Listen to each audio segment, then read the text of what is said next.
हूँ। तो सबसे पहले तो ये बताइए कि मार्क्सवादी जो लोग थे वो भारत के संदर्भ में क्यों फेल हुए, एक तो बिखरे, और क्यों फेल हुए? क्या उनको भारतीय समाज की समझ नहीं थी, और खास करके जो वर्ग और जाति का जो वो है वो नहीं समझ पाए वो लोग? मतलब क्यों मार्क्सवादी, एक तो उनका चिंतन में क्या प्रॉब्लम थी और क्यों बिखराव आया दोनों? मार्क्सवादियों के अंदर एक खूबी ये है कि वो अपनी गलतियां स्वीकार करते हैं, लेकिन खराबी है कि कम से कम 20 साल का समय लेते हैं अपनी गलती को पहचानने में। तो वो विवेकानंद से लेकर के गांधी तक को समझ नहीं पाए, और उनके जीवन काल में जब उनका समय था तब वो उनसे टकराते रहे। भाषा, जाति, धर्म और वर्ग, इन 4 खूंटों पर खड़ा है भारतीय समाज का तंत्र, और इसमें से भाषा और जाति को लेकर के और धर्म को लेकर, 3 को लेकर के मार्क्सवादियों ने यूरोपीय चश्मा उतारने की जिम्मेदारी महसूस नहीं की। नतीजा ये हुआ कि रूसी क्रांति और चीनी क्रांति के बाद भारत में जब आजादी आ रही थी 46, 47, 48 में, तो एक बार मार्क्सवादियों ने सशस्त्र क्रांति की कोशिश की। तेलंगाना से लेकर के बंगाल तक हथियार उठाया और उसको बहुत निर्ममता से दबा भी दिया गया। उसके बाद वो संसदीय जनतंत्र के रास्ते पर चले।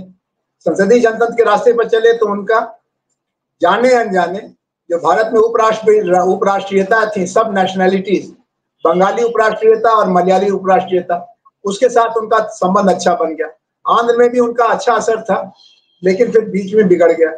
तो उन्होंने जो बंगाल में और केरल में जीत हुई उसको मार्क्सवाद की जीत माना, लगता भी था, और उन्होंने इसमें जो भूमिका थी उपराष्ट्रीयता की, यानी बंगाली संस्कृति की, मलयाली संस्कृति की, उसकी उपेक्षा की। और जब उनके पास मौका आया बदलाव का, तो उन्होंने कहा कि there is no alternative. Buddhadeb Bhattacharya को ये एक मील का पत्थर मानते हैं कि ज्योति बसु के समय तक तो चलता रहा ठीक, लेकिन ज्योति बसु के हटने के बाद बुद्धदेव भट्टाचार्य जब बंगाल के मुख्यमंत्री बने तो उन्होंने खुल करके पूंजीपतियों को और पूंजीवादी रास्ते को अपनाने का काम किया। और यही काम आज केरल में पिनराई विजयन जी कर रहे हैं। वो कहते हैं कि केरल की अर्थव्यवस्था को चलाने में पिनराई विजयन किसी भी भारतीय जनता पार्टी की राज्य सरकार से आगे चल रहे हैं। तो ये समस्या हो गई कि आर्थिक मोर्चे पर जो नया कुछ करना था, जैसे इंदिरा गांधी जी ने राष्ट्रीयकरण किया, जवाहरलाल जी ने भूमि बंटवारा किया, आप ऐसा कुछ भी बड़ा शुरू में किया इन्होंने, छोटे किसानों की मदद की, पंचायती राज लाया और सत्ता का विकेंद्रीकरण किया। लेकिन बाद में बुद्धदेव भट्टाचार्य जी के समय में और पिनराई विजयन जी के कार्यकाल में अब नया कुछ अलग दिखाई नहीं पड़ता आर्थिक मोर्चे पर। भारत इस समय और एक आर्थिक मंदी का शिकार है। जी जी, बेरोजगारी इस समय बहुत बड़ा मुद्दा है। बेरोजगारी के बारे में पूंजीवाद के पास जितनी दवा थी सब वो खिला चुके हैं मरीज को, लेकिन कोई इलाज काम नहीं कर रहा है।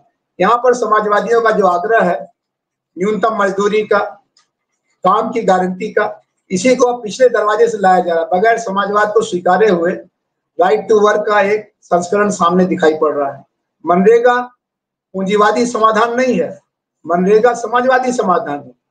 इसी तरह से आपने देखा कि शिक्षा का अधिकार, तो जो कांग्रेस की सरकार थी मनमोहन सिंह जी की, उसके दौरान सोनिया गांधी की अध्यक्षता में जो एक एडवाइजरी कमेटी थी उसमें काफी मतलब लोग थे इस तरह के चिंतक और दार्शनिक और जो सोचने वाले, जिन्होंने इस तरह की जो स्कीम्स हैं, राइट टू इंफॉर्मेशन है, राइट टू वर्क है, राइट टू फूड है, बहुत सारी चीजों का, राइट टू एजुकेशन है, फॉरेस्ट राइट्स एक्ट है,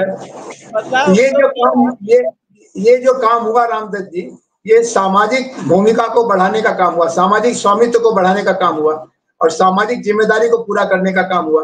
पहले ये कहा गया था कि ये सारे काम कॉर्पोरेट सोशल रिस्पॉन्सिबिलिटी के अंतर्गत पूंजीपति करेंगे।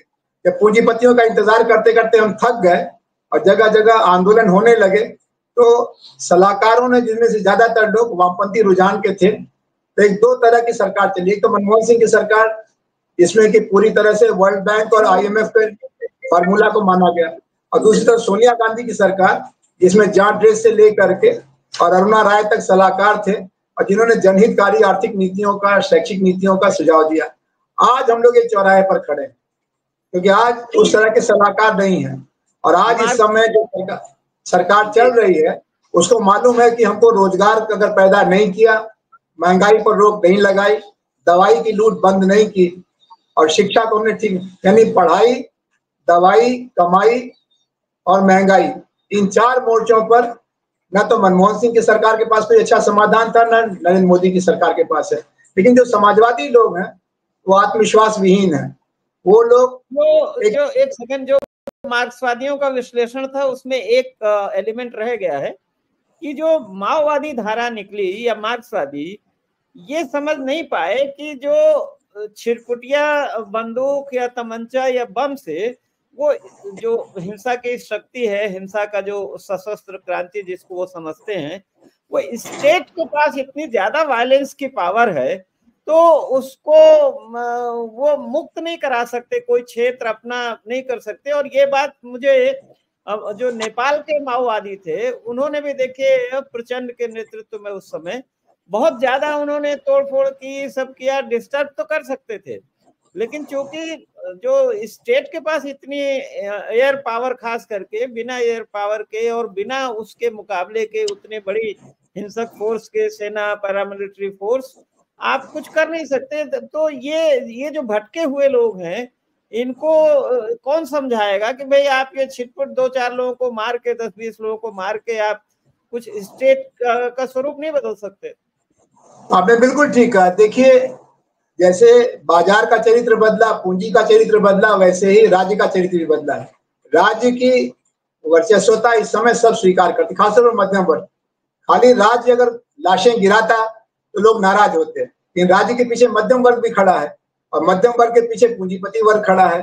तो जब माओवादियों ने कोशिश की तो विस्तार तो उनका हुआ।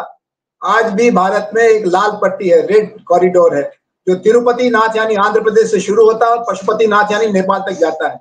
बीच में छत्तीसगढ़ है, झारखंड है, महाराष्ट्र का धुले वगैरह का इलाका है, बिहार के कुछ इलाके हैं। इन इलाकों में शाम को 6 बजे के बाद भारत सरकार का कोई वजूद नहीं रह जाता।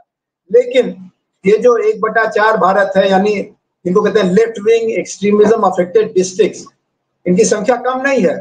800 जिलों में से करीब 150-200 जिलों में आज भी लेकिन वहाँ पे दमन है और उनके प्रति सहानुभूति नहीं है। जब गांधीवादी लोग वहाँ, जी, वो भी शिकायतें अब आ रही हैं कि वो लोग भी एक तरह से वो जैसे कुछ माफिया लोग लेते हैं, पैसा वसूलते हैं बड़ी कंपनियों से, तो वो भी ये करने लगे हैं कि भाई वो पैसा वसूलने लगे हैं। और नहीं, उनके दो दोष है। एक तो ये बड़ी कंपनियों से पैसा वसूलते हैं, दूसरे जिस घर में भी 18 साल से उम्र का ज्यादा लड़का लड़की है उसको जबरदस्ती ले जाते हैं, उसके घर पर 10,000 रुपया महीना पहुंचा देते हैं, कहते हैं तुम्हारा लड़का हमारे यहाँ काम करेगा। तो एक तरह का एक अंदरूनी आतंकवाद भी चल रहा है। लेकिन गरीबी और लाचारी से लोग परेशान हैं। आतंकवाद से समाधान नहीं होगा। इसका समाधान करने के लिए पूंजीवाद ने 30 साल तक कोशिश की, वो असफल रहा। अब वो कुछ खुटकरिया समाजवादी फार्मूले ला रहा है, लेकिन ये पैबंदबाजी से काम नहीं चलेगा। जो बहके हुए माओवादी हैं और इनसे कोई डायलॉग नहीं संभव है कि भाई ये लोग डेमोक्रेटिक सोशलिज्म की तरह आए और जो लोकतांत्रिक प्रक्रिया हो, जैसे नेपाल में भाई प्रचंड और वो सब उनके साथी सब शामिल हुए, तो वो एक लोकतांत्रिक प्रक्रिया में शामिल हो। भले देखिए ऐसा भी नहीं है कि लोकतंत्र में विकास नहीं होता। हमारे देश में कितना चरित्र बदला है, सत्ता का भी, पूंजी का भी। आप देखिए अब दलित वर्ग है और पिछड़े वर्ग है, उनके हाथों में सत्ता आ रही, तो उनको ये समझना चाहिए कि हाँ ठीक है, लोकतांत्रिक ढंग से चेंज थोड़ा टाइम लगता है, लेकिन बंदूक से तो बिल्कुल नहीं संभव है। तो कोई डायलॉग उनके साथ होना चाहिए ना। देखिए, खुशी की बात ये है कि सारे इलाके में, जिसको रेड कॉरिडोर कहा जाएगा, कुछ लोग ऐसे हैं जो अभी भी अहिंसा और प्रेम की शक्ति के आधार पर चल रहे हैं।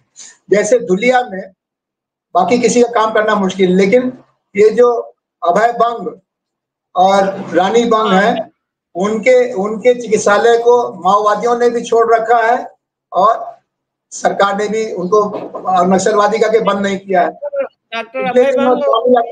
स्वामी अग्निवेश का बड़ा अच्छा संबंध था, उन्होंने संवाद की कोशिश भी की, लेकिन वो जब आए प्रतिनिधियों को लेकर के तो चिदम्बरम ने उनको पकड़वा भी दिया और स्वामी अग्निवेश बेइज्जत हो गए।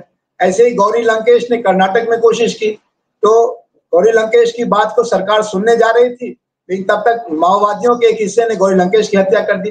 तो ये संवाद की संभावना है और जरूरत भी है, लेकिन इसके लिए पहले ताकत तो सबसे ज्यादा भारत सरकार के हाथ में है।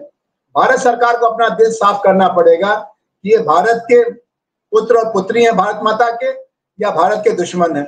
अगर ये भारत के पुत्र पुत्री हैं तो बहके हुए हैं, नाराज हैं, उग्र हैं, लेकिन जैसे माँ अपने उग्र बच्चे बच्ची को सहला के सुलझा करके बात करती है, वैसे जब भारत सरकार तैयार हो जाएगी तो जो सिविल सोसाइटी है, आज ये जो हमारी सुधा भारद्वाज हैं जिनको अभी जेल में से छोड़ा गया, इस तरह के कम से कम कई 100 लोग जमीन पर काम कर रहे हैं। हम लोगों का भी थोड़ा बहुत संपर्क है, उड़ीसा से लेकर के आंध्र और महाराष्ट्र तक राष्ट्र सेवा दल का संपर्क है। आपके मन में अगर शस्त्र बल के प्रति आग्रह है कि हम इनको मार मार के खत्म कर देंगे, तो ये तो रक्त बीज की तरह से है, एक को मारते हैं आप। दोनों को गलत फहमी है। सरकार को